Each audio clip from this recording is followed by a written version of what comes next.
as well as all sorts of different strategies you can see. And ByuL is no stranger to any of them. We've seen ByuL do mutalisk on 2 base. We've seen him rush the gold.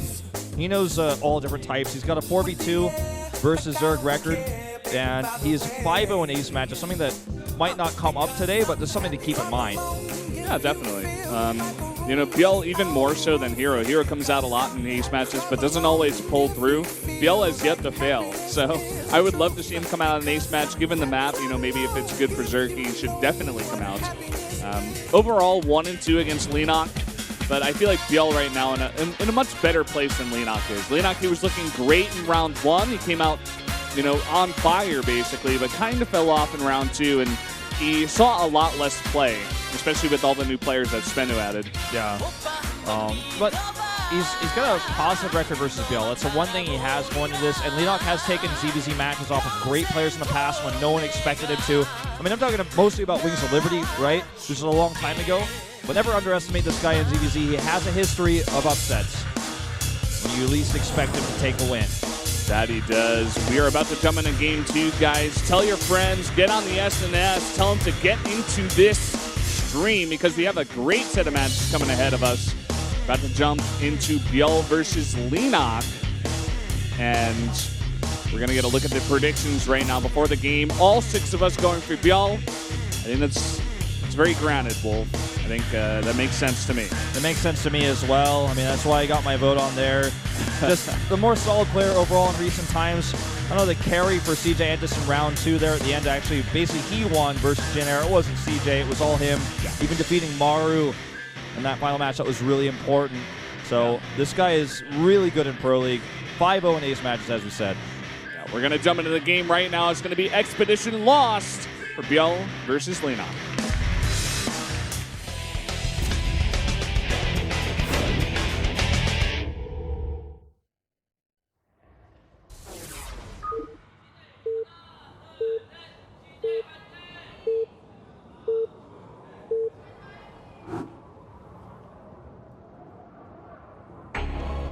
Up here in the top right for CJ Entis, the red Zerg, it is ByuL. His opponent to the bottom left in blue, the team SBENU. It's Leenock, of course. Still got that purple hair. Still got the purple hair. He does look quite good with that. He saw for the first time today my beard, and he said positive things about it, so I was really happy with that. Yeah, everybody was calling you Wolverine today. Yeah. It's kind of interesting. Koreans do have a tendency to tell me that I look like Wolverine or I look like Hugh Jackman, but I don't see it myself, but some people see it. I see the Hugh Jackman. Not sure about the Wolverine. You know, it kind of makes sense because your name is Wolf, but definitely see the Hugh Jackman, in my opinion.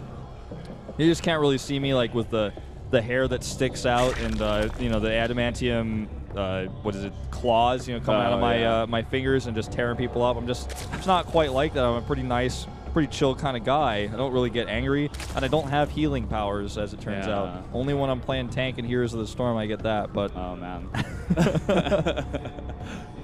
So we are going to see pretty economic builds here. No early pools, which I'm a bit surprised we don't see one from either of these players, but they just want to play it safe. This is a best of 1, and for both of these teams, this is so important score-wise right now.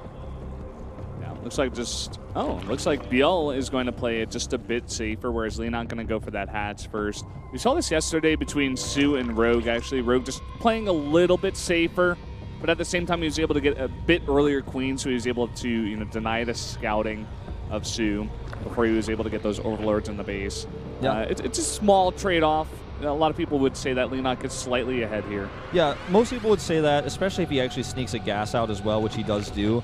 Yeah, and 2 extra drones. Exactly. So when you get the extra drones, you get the gas. That does give you that extra advantage. But if he had just gone for a pool right after his hatch, which is the safest way, then obviously it would have been kind of almost like a stylistic choice because you don't get massively ahead from that.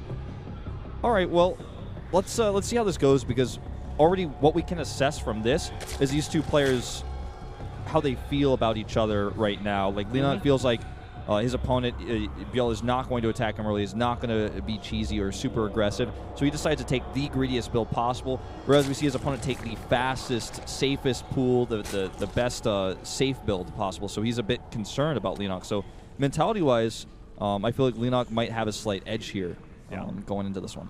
You see this time to time. I think for players like Leenock, I think he knows he's like slightly behind, and he knows that ByuL is going to play a bit safe because ByuL, they both know the reality of the situation. ByuL right now is playing much better than Leenock is in Pro League, so, and in individual leagues as well. So Leenock, you know, just able to take advantage of that. Sometimes you'll see like players who have, you know, maybe a 5% chance, they have like no chance coming into a game against like Hero, something like that. They'll go for that cheese, and Hero will just play safe and stuff. But Leenock, you know, he's still a great player, and he still has a chance in this game. So just going to get very far ahead on the economic side of things.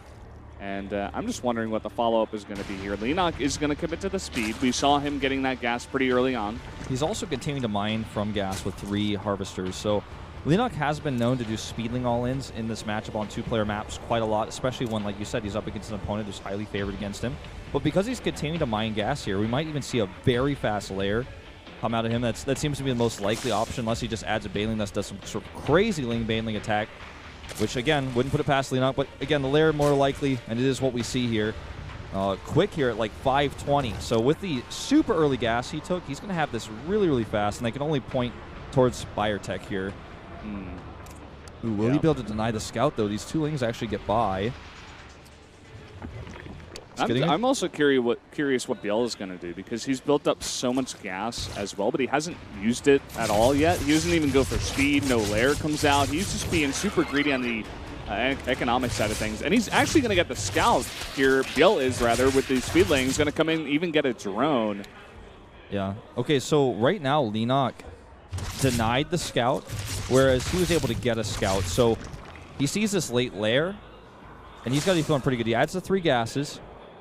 And what's really, really interesting is we see even a spine crawler being made at the front here. And I feel like this is, again, just another indicator that ByuL is a bit scared. Did he actually complete that spine crawler, or did he cancel that? He did cancel that, and he also canceled his lair. It looks like he's going to do a big attack, perhaps. This is really interesting. It's super mind gaming to do this. He's just going to max roaches and do a roach speedling attack. I think he's like, oh, Leenock, you didn't attack me by now. You must be doing some sort of weird lair rush, maybe some mutalisk type play. I'm just going to try to kill you before you get to it. And he's going to have a ton of stuff. He goes to 38 drones. Leenock has already committed to 50, plus a 3rd base now, plus that huge amount of tech with the Spire and all that gas.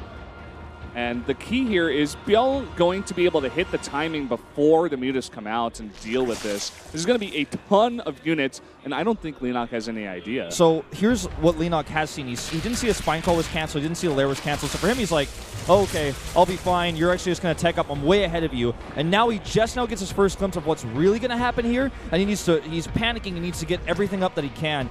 Now, this isn't an all-in by any means, but this is going to do a lot of damage if Leenock does not respond. 4 spine crawlers on the way. ByuL does take a 3rd base behind this. Leenock is trying to slow down the push, somewhat successfully, in fact, with a small group of speedlings.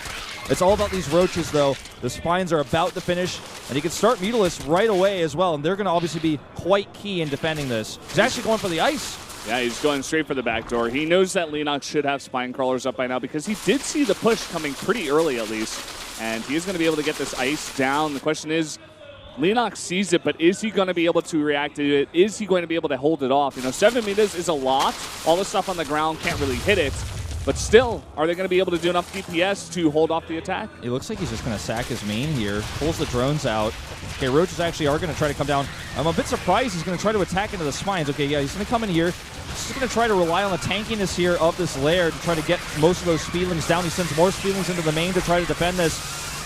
Obviously, it's not enough. But with the mutalisk here, it looks like he will eventually hold this off. He's going to lose his 3rd base. Will he lose the lair? That's the question. It's getting pretty low here. It's getting very low, but all of the roaches are very low at the same time. It doesn't look like he's going to be able to get that lair. Keep in mind, the ice is still down. He could follow up on that a little bit later. It's still going to be very low. He's also going to be able to get this 3rd base down. Yeah, that's huge, but I feel like this is a big gamble for ByuL, and it didn't work out the way he was hoping to. Now there are on the map, at this point, 10 mutalisks. Doesn't have any spore crawlers just yet. And he's going to start losing some overlords here. He is making a Nidus network, which seems to... He's probably going to try to follow up right outside that ice, or maybe even inside the main base, try to reinforce from there. and it's big attack. He can really ideally put it wherever he wants that's close and unscouted. But if this doesn't work, he's in a lot of trouble, man. Yeah, he needs to do damage here. He's going to cancel that third base once again. And every time an Overlord goes down, it really limits the vision of ByuL here. I think it's just going to be, you know, like you said, kind of a follow-up Nidus. Get it close to the base of Leenock. Yeah. And as our observer did show us, no drones there on the third base. He's going pretty all in with this one. He wants to kill Leenock right now.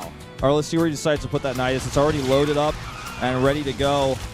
Now, keep in mind, with all those Overlords that were lost, it slowed down the production a little bit, and it cost him a lot of money to replace those, which means he doesn't have as many units as he would have liked to have for a push like this, losing more Lings here. If he loses the Lings, he can't put the Nidus forward. There's basically only one unit on the map that can spot a Nidus, and there it is right there. Overlords are so close by. I don't think this is going to work. How many queens does he have? That's the question. He does have 8 queens. Maybe he can make this work. This is actually going to be close, man. If he saw the Nidus, this would be so bad, though. It's going to be a pretty insane push. A lot of energy on these queens. He still has all those spines, though, don't forget. They're going to be very key in holding this off. Leenock does see it now. He's going to back off to his natural. He's already got that third base down, about to complete over at the other location. But look at all those queens. He's going to try to snipe this Nidus. A smart choice. No more reinforcements if he kills this. And that's expensive. I really, really like this. Ling's buying more time for these spine crawlers here. He's going to try to avoid fighting the queens with these mutalisks if possible. He's adding a few more spine crawlers here, trying to snipe these roaches. If the queens use their transfuses on the roaches and not themselves, then eventually the queens will be out of energy and those mutalisks can engage them straight on. Oh, but at the same time, all these spine crawlers going down. It looks like Leenock's just going to give the base up. Already transfers all the drones over to that new base.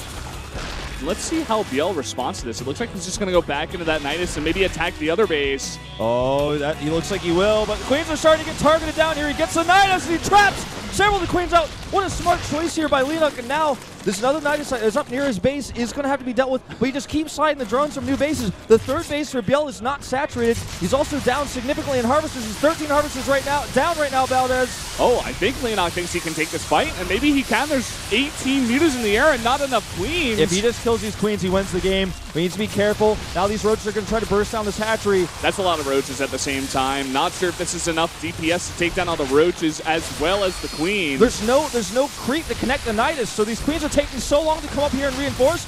And like I said before, they used so much energy early on to transfuse those roaches that now they can't transfuse themselves. He's even trying to desperately bring up this one spore crawler that's walked all the way a long journey from home. Lings are coming out. All really Leenock needs to do is max out with Lings and clean up the rest of these queens. Oh, but he's lost a lot at the same time. That spore crawler is so important right now, and so many roaches can even push. This is such a close game. I can't even This is an insane DBZ, man. Okay, this is what 3 you more get out of spines. Expedition Lost. Just a crazy map. Yeah. 3 more spines on the way. I think he needs some more spores in here. Well, it definitely would make this a lot easier, right? Thing is, at this point, I feel like ByuL could just transition into adding additional drones and playing for a longer game because he's contained Leenock on 2 bases now. Spines do complete up here at the front. That is true, but he's still got a very nice opening here where he could go for that lair. It is still very low. Oh, if he goes over here and snipes the Nidus, that would mean no more reinforcements. Well, if he kills all the drones, that's going to be an issue as well. This forces some of these units to come back. Oh, look at this. ByuL on 28 drones right now. It forces a bunch of the units back. He's basically trying to, what Leenock is trying to do right now is get so many mutas so that he can kill the queens. Kills this reinforcing Nidus, costs him a muta, but that's fine. If he can actually kill these queens and eventually ByuL runs out of money, static defense is going to be enough to hold. He's going to kill another Nidus here. Great scouting. I feel like Leenock is on his way to victory as long as he controls these units well and doesn't make any more mistakes. Yeah, ByuL is just pushing this in. He's finally going to transition into making some drones here, just 7, and still making a ton of queens. 3 at a time out of every hatchery, just putting them into the Nidus, reinforcing this push. The queens are starting to get more energy here again. He has at this point 9 more queens on the map versus 21 mutalisks at this point. He's going to try to snipe a queen here. Does get burst down before ByuL can react. There's so many spines up here now. And he's got a few Lings to buffer as well. Going to engage us again. No creep spread for these queens. Yeah, and it's taken forever to get up here. The mutas and the Lings with the spine crawlers fighting against all of these roaches. And now we can use the spines to defend the queens as well. I don't think he can break this, even with a ton of transfusions. That's way too many mutalisks now. They're just going to fight the queens, basically one-shotting them so they can't be transfused, and down they go. And Leenock looks poised to take a victory here. GG. What a game that was. We got to watch there. Whoa. Crazy game, man. And in the end, Leenock gets the win, even with 6 of us voting against him, showing that he's still really good in this matchup. Yeah, man, like I said, he will take an upset against a Zerg player in ZVZ when you least expect it. In this case, it was a very greedy mutalisk build, and ByuL decided to all-in him. He didn't even have to make that an all-in. He turned it into an all-in. You know, I feel like sometimes ByuL plays against players that he doesn't feel advantaged over. If you'll remember, he is the guy that lost to Terror. He lost to Terry, loses to Leenock today. Not saying Leenock's a bad player at all. Leenock's a fantastic player, but ByuL was definitely favored to win that match. And just going for a kind of a crazy build, like a kind of crazy all-in, whereas against Terry, he went for a very greedy build on the other side of things and just getting killed once again. A game that he should have won. I don't feel like he had to all in there. I feel like he could have just saturated his third base after he did all that damage. Try to contain Leenock a little bit. Every Nidus network he made, how many Nidus networks do you think he made that game? Like 7? It's like 6 8? or 7. It's like, that's expensive. On top of everything else, on his low economy, he can't really reinforce. He doesn't have creep spread. He has so many queens, but he's not spreading creep. He was clearly flustered, right? You've got that many queens and that much energy, you don't even spread a single tumor to help push your attack? Yeah, it seemed like he was trying to do it a little bit, but at the same time, he was unsure whether he should save the energy for more transfuses. Yeah. In the end, also only 1 Spore Crawler. You know, spread that creep, get up 3 or 4 Spore Crawlers, help out your queens to fight out against all the mutas, which was the bulk of Leenock's army, and maybe you take a much better engagement on Leenock's creep. Yeah. This is Spore Crawlers take someone to walk across the map. You can't put them in a Nidus, but I mean, still, maybe just eventually getting them across, like that 1 Spore Crawler that did get across. Run some drones over, you know, make some Spore Crawlers over there. Exactly. I mean, the 1 Spore he did get across made a huge difference.